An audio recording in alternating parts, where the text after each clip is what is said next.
కొంతమంది already settle.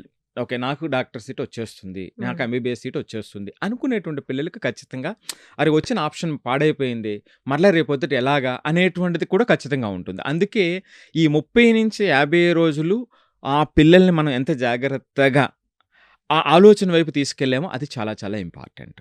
ఇప్పుడు మీకు నేను ఇందాక ఇప్పుడు చెప్పిన పాజిటివ్ పాయింట్ చెప్పాను. ఈ పిల్లలు పాజిటివ్‌గా ముందుకు వెళ్ళటానికి ఒక మంచి ఆపర్చునిటీ వచ్చిందని చెప్పా.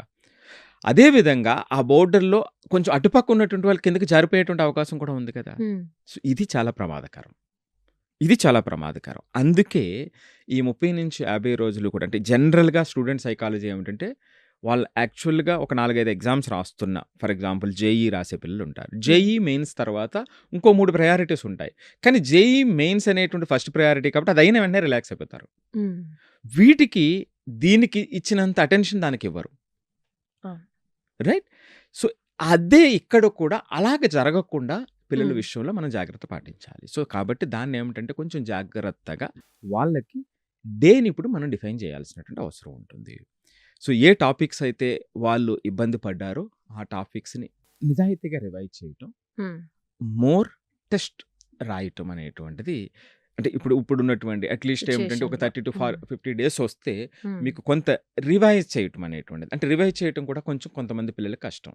బేసిక్‌గా ఎగ్జామ్ అయిపోయిన వెంటనే కూడా అందరొచ్చి కీ చూసుకోవడమో, లేదంటే రివైజ్ చేసుకోవడమో, ఎక్కడ మిస్టేక్ చేశానని ఒక 1, 2 డేస్ ఆ టెన్షన్‌లోనే ఉంటారు. యెస్. ఆ యెస్. తర్వాతనే ఓకే. అయిందేదో అయిపోయింది. Relax yeah! అని అనుకుంటూ ఉంటారు. కరెక్ట్. కానీ వాళ్ళకి కరెక్ట్. ఆ రిలాక్సేషన్ కూడా ఇవ్వలేదు మన కంట్రీ. యెస్. యెస్.